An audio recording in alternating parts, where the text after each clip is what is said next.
Hjertelig velkommen tilbake, kjære internett, til Karl spiller Clouded Heart.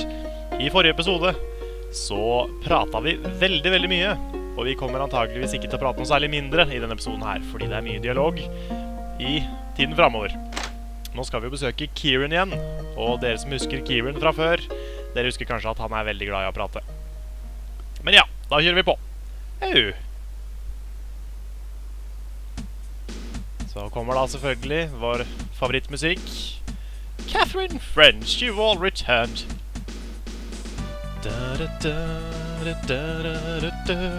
Not the happiest looking bunch I've ever seen. What has happened?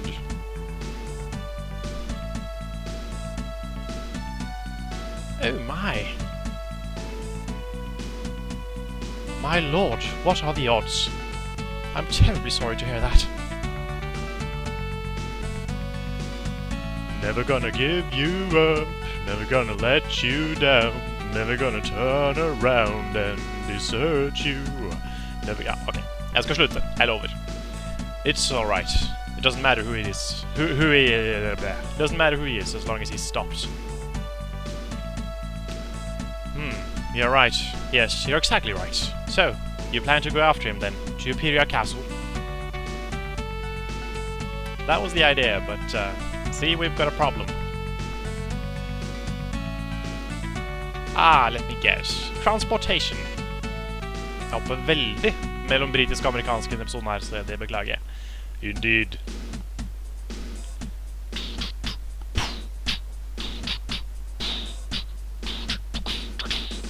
Let me think.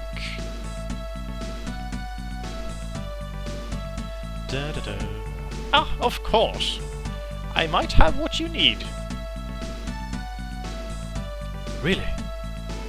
Yes.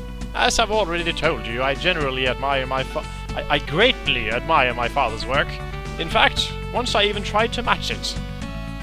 I attempted to create my very own airship. An airship? Isn't that one hell of a lot of work for just one man? You're quite right. I was foolish to try something so revolutionary with my rather limited skills. The project was a failure. My ship was never able to fly. However, it did turn out to be quite a respectable normal ship. I stored it underground should I ever need it.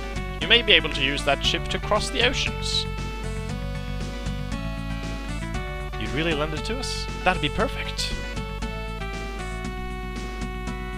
Heh. But of course, I have no use for that old thing. Feel free to borrow it for as long as you'd like. That's most kind of you, sir. Where may we find this ship?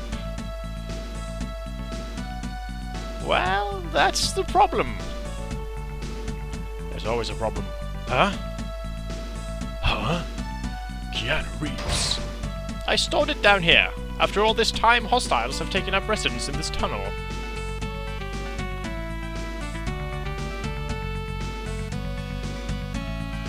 Whether it's worth the risk or not is up to you. Veldig vanskelig setning å si plutselig. We can handle a few hostiles, and we need a ship at all costs.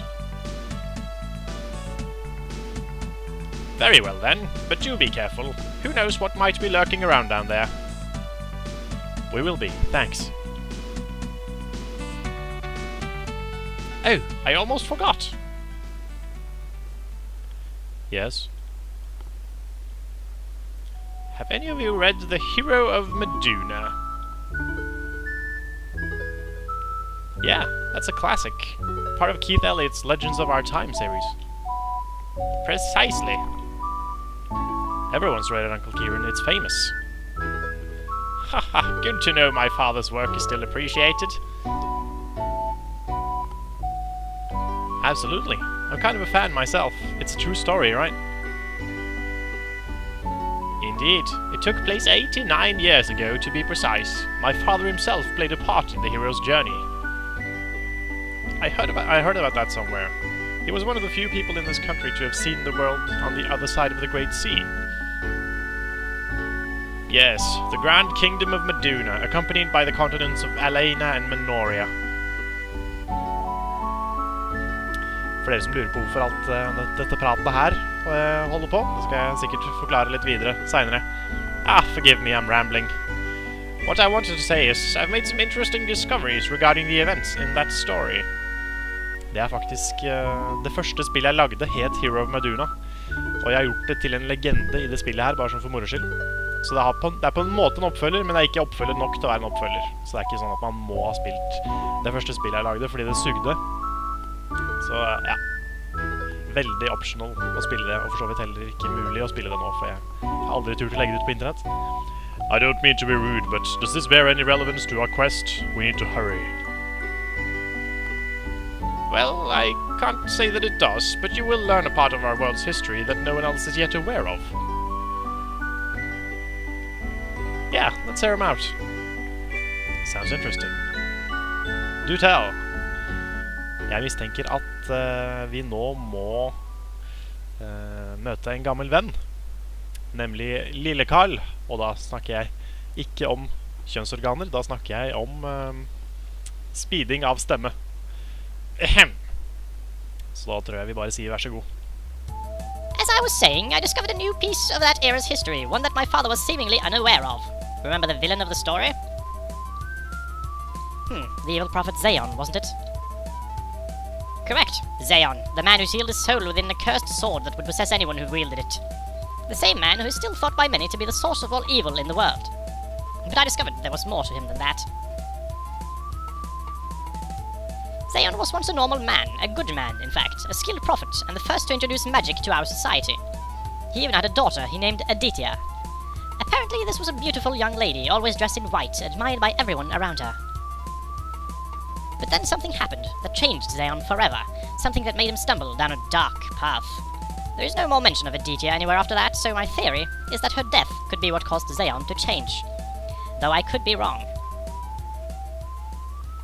That's all I've managed to uncover so far, but I'll keep digging. Sort of puts the bad guy in a different light, doesn't it? Yeah. I never actually gave it much thought. I guess maybe he wasn't as pure evil as the book makes him seem. Makes him seem. Blah blah blah. My thoughts exactly. Well, I won't stall you anymore. Let's go find you your ship. Ja. For dere som lurer på hvorfor all den informasjonen kom sånn plutselig, så dere som lurer på det, det er en grunn til det. Jeg kan ikke si noe mer, men dere kommer til å skjønne det etter hvert, hvorfor det er en grunn til å fortelle alle de random greiene. Perhaps you'd like to hear more about this legend of Meduna. I'll gladly tell you a few things to refresh your memory. Ja, det er ikke så mye mer, altså, jeg lover. Bare kjøre gjennom det for de få som kanskje er litt interessert. The legend and its origins. Yes. Well, as you know, we refer to it as a legend because that's how your average Joe sees it. But thanks to my father, we know better. He's the reason that legend is known in our country at all. He wrote and published the story. We know that the events in the story were all real and that the old prophecy of the hero of Meduna really did come true. That was approximately 90 years ago. The prophecy went like this. When man has lost his strength, when all hope is lost and darkness rises to conquer the world, I am never going to give you up, never going to let you down, never going to run on ice. That is when the hero of Meduna will draw the blade of light. He will use its power to restore hope once again. He will banish evil and bring back the justice that has forsaken our world for far too long. But this he cannot do alone, for within him a light must shine. The brightest light of all. I'm Chris Hansen, have a seat. That which comes from true friendship and love. The hero was able to find his light, and with the help of his 4 friends, he triumphed over the darkness and fulfilled his destiny. My father, Keith, was one of those friends, a loyal companion to him throughout his adventure. After their journey was over, Keith travelled across the great ocean in his airship and settled down here in Euphemia. He wrote down the hero's story, and that is what we know today as the legend of Meduna. It is said that there are other documents out there describing the same events, like the 10 Meduna Chronicles, but their existence is only a myth. Da har det seg sånn at vi har ganske mange av Meduna Chronicles allerede. Vi har ikke lest det ennå, men det tenkte jeg vi kunne gjøre når vi har fått alle. The Elena War. Yes, the war, the terrible conflict that caused nothing but misery for the common folk, during which the hero first appeared. It began when the king of Minoria found an old mythical sword, the Ragnarok. There was something inside the sword that changed him. Greed, paranoia, anger and hatred began to burn inside him, and he began a quest to conquer the entire world. And so the war began, and lasted for 10 horrible years. The peaceful kingdom of Meduna was completely destroyed, and Elena soon began struggling against the king's armies as well. That was until the hero finally appeared. A young man traveled to the fallen Meduna and discovered his great destiny. With the Excalibur, the Sword of Light, he destroyed the evil within the Minorian king. which, as we all know, was the prophet Zeon, who was sealed inside the Ragnarok, corrupting those who wielded it. Destroying Zeon, the hero ended the war and allowed us all to move on from the most disgusting page of our planet's history. Ja. Nok en gang, mye informasjon, og det sikkert folk som har hørt om både Excalibur og Ragnarok før. Det jo I tillegg til å være deler av britisk og norsk legende, sånn respectively, så det jo sverd som heter det I så å si alle RPGs. Så jeg måtte jo ha det med. Yes, this is a difficult question. Who was Zeon, and why did he do the things he did? No one knows for sure. Something caused an uncontrollable desire for power to creep into his heart. But what? My personal theory is that this daughter of his, Aditya, died. That guilt and sorrow of losing her could be what changed him. But of course, this is just a theory. There is no way to know for sure. Da har vi snakket med Kieran så lenge at jeg veldig sliten av å gjøre den stemmen nå. Men ja, nå vi da I undergrunnen. Og her det jo I hvert fall ting som skjer. Oi, der ja. Ikke bare. Skal vi se. Whee! Hopper! All right. Her har vi et lite skilt. Emergency exit. Climb if you want to go back. Men vi vil jo ikke det. We have to go back, Kate. We have to go back! Dere som har sett Lost, vet kanskje hva jeg prater om. Dere som ikke har sett Lost, vel bare forvirret og lurer på om jeg har fått slag eller noe sånt. Men jeg har det fint. Har det stort sett fint. Jeg hadde faktisk en veldig, veldig hyggelig helg. Som også grunnen til at denne episoden her litt forsinket. Det har skjedd veldig mye I helgen. Veldig koselig. Så ja. Anyways. Moongarden. Må I hvert fall banke opp. Jeg så forresten på VG I dag. Så jeg overskriften på en artikkel om Jennifer Lopez. Så stod det Jennifer Lopez tar med tvillingene på verdensturné. Og på bildet så hadde Jennifer Lopez på seg ganske kraftig utringning. Så gjorde en ganske god jobb med å vise frem tvillingene. Så da lo jeg litt. Det synes jeg var litt morsomt. Men det var noe annet jeg skulle nevne. Nå fikk jeg en brain fart I hvert fall. Men I hvert fall. Det var veldig da. Det var plutselig veldig mye random battles igjen. Og siden vi litt lav level, tror jeg, så burde vi bare kjapt forte oss gjennom. Scarlet Attacks. Skal vi se. Nå det faktisk ikke lag. Det bra. Jeg tror faktisk at vi klart å kurere laggen I battlesystemet. Det sweet. Det var hyggelig. Det liker jeg. Men jo, de fleste av dere, eller I hvert fall de mest observante av dere, har vel kanskje fått med dere at jeg spiller 2 spill nå. Jeg spiller både Cloud Heart og Skyrim. Og det egentlig en veldig dårlig idé. Oi, der ringer klokka mi faktisk, sier at vi ferdig. Ja. Det egentlig en veldig dårlig idé, fordi det eneste man oppnår med å spille 2 spill samtidig, eller altså annenhver dag, det jo egentlig å skuffe halve internett hver dag.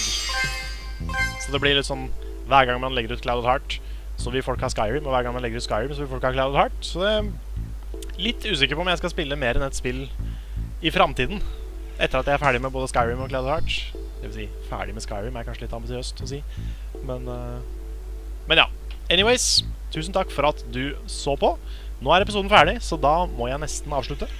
Men jeg håper du vil følge med I neste episode, da vi skal gjøre litt av hvert. Vi får jo kanskje en båt, eller et skip blir det vel heller. Og det blir ikke fullt så mye dialog I den episoden, tror jeg. Det har vært ganske ekstremt de siste par episodene, men jeg tror vi begynner å runde av den heavy dialogen nå snart. Og kjøre litt mer gameplay I episodene fremover. Så tusen takk for meg, kjære internett, og ha det bra. Subscribe.